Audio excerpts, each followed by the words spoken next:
So இன்றைக்கி நம்ம பார்க்க போகிற டாபிக் என்னென்னா bitcoin and crypto currency basics. இதோட பேசிக்கை பற்றி பார்த்துடலாம்.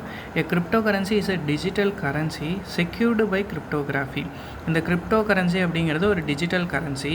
இது வந்துட்டு கிரிப்டோகிராஃபியை யூஸ் பண்ணி செக்யூராக இருக்குது. It allows for secure peer to peer transaction without the need for a third party intermediary like bank. அதாவது இந்த கிரிப்டோ மூலயமா நம்மளால் ஒரு பேங்க் மாதிரியான சென்ட்ரல் அத்தாரிட்டி இல்லாமல் ஒரு பர்சன்கிட்டேருந்து இன்னொரு பர்சனுக்கு செக்யூராக அமௌண்ட்டை ட்ரான்ஸ்ஃபர் பண்ண முடியும். அது வந்துட்டு இது அலோவ் பண்ணுது.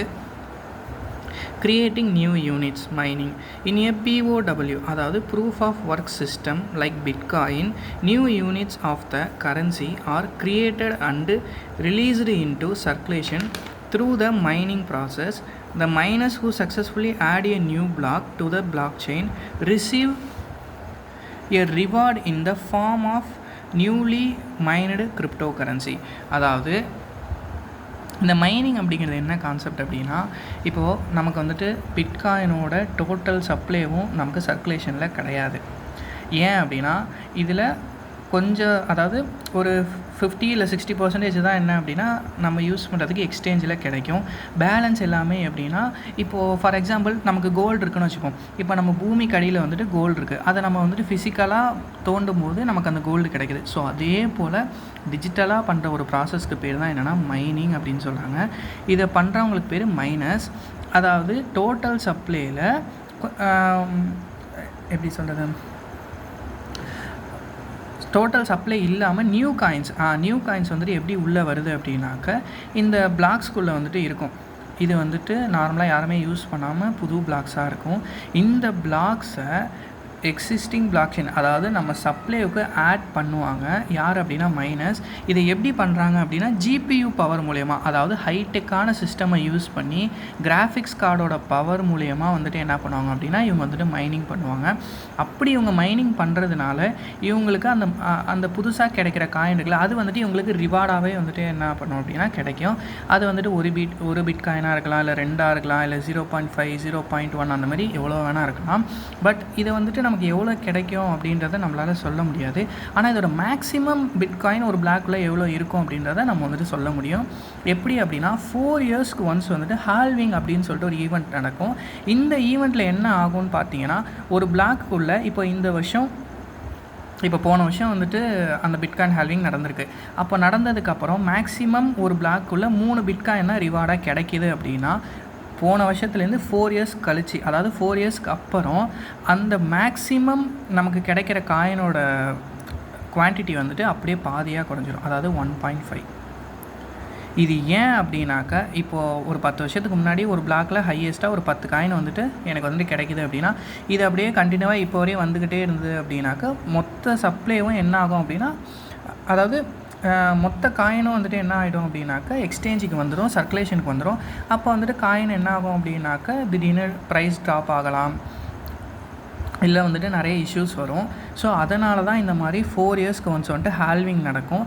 அந்த ஹால்விங்கில் நமக்கு மேக்ஸிமம் எவ்வளோ கிடைக்குதோ அது அப்படியே பாதியாக 50% என்ன ஆகிடும் அப்படின்னா குறைஞ்சிரும். ஸோ இது மூலயமா இதோட குவான்டிட்டி வந்துட்டு ஃபுல்லாக, அதாவது இதோட சப்ளை ஃபுல்லாக வந்துட்டு ஒரு எக்ஸ்சேஞ்சுக்கோ இல்லை சர்க்குலேஷனுக்கு வரதுக்கோ வந்துட்டு கொஞ்சம் டைம் எடுக்கும். ஸோ நெக்ஸ்ட்டு வந்துட்டு crypto currency wallet and keys. Crypto is not stored in a physical wallet. Instead, ownership is recorded on the blockchain. இப்போ கிரிப்டோ அப்படின்றது பார்த்தோம் அப்படின்னா ஒரு டிஜிட்டல் கரன்சி. அது வந்துட்டு நம்ம ஊர் காசு மாதிரியோ இல்லை ஃபாரின் கரன்சி மாதிரியோ நம்ம கையில் வாங்க முடியாது, ஸ்பெண்ட் பண்ண முடியாது. ஃபுல்லாகவே வந்துட்டு ஒரு டிஜிட்டல் கரன்சி. ஸோ இதை நம்மளால் வந்துட்டு ஃபிசிக்கல் வேலெட்டில் ஸ்டோர் பண்ணவே முடியாது. இன்ஸ்டெட் அதுக்கு பதிலாக இந்த ஓனர்ஷிப் வந்துட்டு, இப்போ நான் ஒரு கிரிப்டோ ஹோல்ட் பண்ணுறேன் அப்படின்னா இதுக்கு நான் தான் ஓனர் அப்படிங்கிறது அந்த பிளாக் செயினில் என்ன இருக்கும் அப்படின்னா ரெக்கார்ட் ஆகிருக்கும். அடுத்தது users interact with the blockchain and control their funds using a crypto wallet which holds a pair of cryptographic keys. இப்போது நான் வந்துட்டு என்னோடய பிட்காயினோ இல்லை ஏதோ ஒரு கிரிப்டோவோ வச்சுருக்கேன். அதை நான் வந்துட்டு அக்சஸ் பண்ணணும் அப்படின்னா அதுக்கு கிரிப்டோ வேலட்டை யூஸ் பண்ணி தான் வந்துட்டு என்ன பண்ண முடியும்னா அக்சஸ் பண்ண முடியும். அந்த கிரிப்டோ வேலட் பார்த்தோம் அப்படின்னாக்க ஒரு பேர் ஆஃப் கிரிப்டோகிராஃபிக் கீஸை வந்துட்டு என்ன பண்ணுது அப்படின்னா ஹோல்ட் பண்ணுது. அந்த கீஸ் என்னென்னு பார்த்தீங்கன்னா public key, private key, public key அப்படின்னா act as your address on the blockchain allowing others to send you crypto. இப்போ இந்த பப்ளிக் கீ அப்படிங்கிறது என்னென்னா நம்மளோட யூசர் நேம் மாதிரி.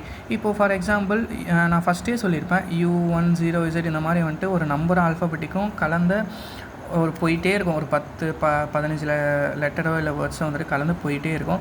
அதுதான் நம்மளோட யூசர் நேம். இல்லை ஃபார் எக்ஸாம்பிள் நம்ம வந்துட்டு ஒரு யூசர் நேம் கொடுத்துக்கிறோம், ராம் அப்படின்னு சொல்லிட்டு தரோம். இது மூலியமாக தான் வந்துட்டு என்ன பண்ணுவாங்க அப்படின்னா பீப்புள் நமக்கு வந்துட்டு கிரிப்டோஸை சென்ட் பண்ணுவாங்க. ஸோ இது வந்துட்டு எல்லாருக்கும் தெரியும். ஃபார் எக்ஸாம்பிள் இன்ஸ்டாகிராமில் நம்ம வச்சுருக்க யூசர் நேம் மாதிரி இது வந்துட்டு எல்லாருக்குமே தெரியும். நம்மளுக்கு யார் வேணால் ரெக்வஸ்ட் கொடுக்கலாம், நமக்கு மெசேஜ் பண்ணலாம். ஸோ அதே போல் நமக்கு இது வந்துட்டு சர்ச் பண்ணாங்க அப்படின்னா எல்லாருக்கும் தெரியும். அது மூலயமா நமக்கு வந்துட்டு இவங்க கிரிப்டோவை சென்ட் பண்ணுவாங்க. அடுத்தது private key, a secret password that authorises transaction. If you lose your private key you lose access to your funds. So இதில் ரொம்ப ரொம்ப முக்கியமான ஒரு விஷயம் என்ன அப்படின்னு பார்த்தீங்கன்னா இந்த ப்ரைவேட் கீ தான். ஏன்னா இப்போ நீங்கள் ஒரு கிரிப்டோ வேலெட் எடுத்துக்கிறீங்க, ஃபார் எக்ஸாம்பிள் மெட்டாமாஸ்க் இல்லை ட்ரஸ்ட் ஏதோ ஒன்று எடுத்துக்கிறீங்க அப்படின்னா அதில் நீங்கள் ஒரு அக்கௌண்ட் ஓப்பன் பண்ணுறீங்கன்னா அதில் யூசர் நேம் பாஸ்வேர்டு இது 2 மட்டும் தான் கேட்கும். அதில் நமக்கு ஃபோன் நம்பரோ இல்லை இமெயில் ஐடியோ எதுவுமே கேட்காது. ஸோ இதில் ஓடிபி சென்ட் பண்ணுறதுக்கோ இல்லை நமக்கு பாஸ்வேர்டு மிஸ் ஆகிடுச்சு அப்படின்னா நம்ம அது மூலயமா ரெக்கவர் பண்ணிக்கலான்றதுலாம் நோவே. அதுக்கு பதிலாக இதில் என்ன பண்ணுறாங்க அப்படின்னா ஒரு பாசஸ் அப்படின்னு சொல்லுவாங்க. ஒரு 12 இல்லை 24 ரிலேட்டடே இல்லாத வேர்ட்ஸை வந்துட்டு என்ன பண்ணுவாங்க அப்படின்னா நமக்கு கொடுப்பாங்க. For example cow, note, clock, next வந்துட்டு பாஸ்வேர்டு, அடுத்து வந்துட்டு என்ன சொல்லலாம் மில்க்கு, இந்த மாதிரி வந்துட்டு சம்மந்தமே இல்லாமல் ஒரு 12 இல்லை 24 வேர்ட்ஸை வந்துட்டு நமக்கு என்ன பண்ணுவாங்கன்னா ஆர்டர் வைஸ் வந்துட்டு நமக்கு கொடுத்துருவாங்க அக்கௌண்ட் ஓப்பன் பண்ணும்போதே. அதை நம்ம என்ன பண்ணிக்கிறோம் அப்படின்னா ஃபிசிக்கலாக நம்ம எங்கேயாவது வந்துட்டு நோட் பண்ணி வச்சுக்கிறோம். இஃப் இன்கேஸ் நமக்கு வந்துட்டு நம்மளோட வேலெட் வந்துட்டு மிஸ் ஆகிடுச்சு இல்லை என் பாஸ்வேர்டை தொலைஞ்சி போயிடுச்சு அப்படின்னா இந்த ப்ராசஸை வச்சு மட்டும்தான் நம்மளால் அதை வந்துட்டு ரீகெயின் பண்ண முடியும். இஃப் இன்கேஸ் நமக்கு இந்த இது தொலைஞ்சிருச்சு அப்படின்னா நம்மளால் நம்மளோட ஃபண்டை அக்சஸ் பண்ணவே முடியாது. ஸோ ஒன்ஸ் லாஸ் ஆகிடுச்சு அப்படின்னா ஃபுல்லாக லாஸ் தான். நெக்ஸ்ட்டு வந்துட்டு ஸோ இது மூலியமாக தான் வந்துட்டு என்ன பண்ணுறாங்க அப்படின்னா நம்மளோட ஐடென்டிட்டி இதில் எதுவுமே கேட்க மாட்டாங்க. ஒரு ஆதார் வெரிஃபிகேஷனோ இல்லை பேன் கார்டு வெரிஃபிகேஷனோ எதுவுமே கேட்க மாட்டாங்க. ஸோ இது வந்துட்டு எப்படி இருக்கும் அப்படின்னாக்கா ஒரு நம்ம டீட்டெயில் எல்லாமே செக்யூராக இருக்குன்னு சொல்கிறது இதனால தான். ப்ளஸ் இது இருந்தால் மட்டும்தான் நம்மளால் அக்சஸ் பண்ண முடியும், இல்லைனா பண்ணவே முடியாது.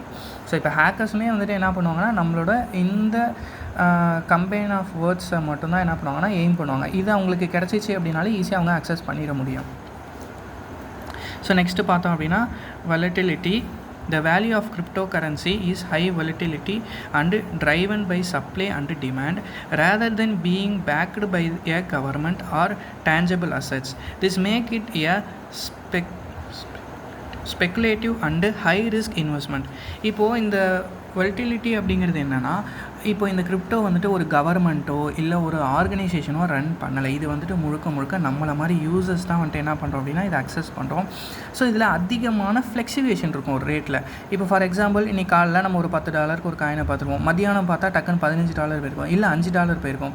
ஸோ இப்படி ரொம்ப அதிகமான வந்துட்டு ஃப்ளெக்சுவேஷன் இருக்கிறதுனால இதில் இன்வெஸ்ட் பண்ணுறது ரொம்ப ஹை ரிஸ்க் அப்படின்னு சொல்லிட்டு சொல்கிறாங்க.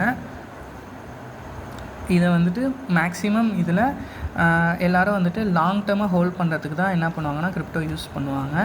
பட் சில பேர் ட்ரேடும் பண்ணுவாங்க. இதை வாங்குறது விற்கிறது எல்லாமே வந்துட்டு ரொம்ப ஹை ரிஸ்க்கான ஒரு விஷயம் அப்படின்னு சொல்கிறாங்க.